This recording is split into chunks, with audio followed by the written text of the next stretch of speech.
Welcome to the Slop Farm. Enjoy the video. In this video, I will show how to remove a 2012 Jeep Liberty door panel. Start by lowering the window, disconnecting the battery and gathering tools, trim tool, Phillips screwdriver, 10mm socket, and a magnetic tray. Work gently around clips, remove screws hidden under the armrest and speaker cover, then lift the panel to clear the lock rod. Disconnect electrical connectors and set the panel aside on a soft surface to avoid scratches.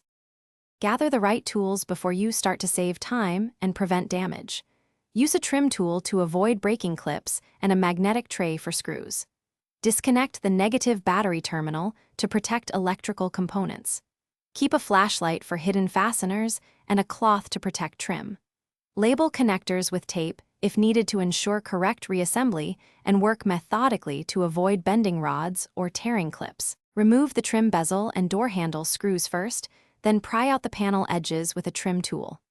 Detach the window switch connector and speaker wiring before trying to remove the panel. Feed the panel over the mirror and lift upward to clear the bottom edge, watching for clipped areas. Inspect and replace any broken clips, lubricate regulator linkages lightly, and test window and lock operation before final reassembly. Thanks for watching. Consider subscribing if we helped you today.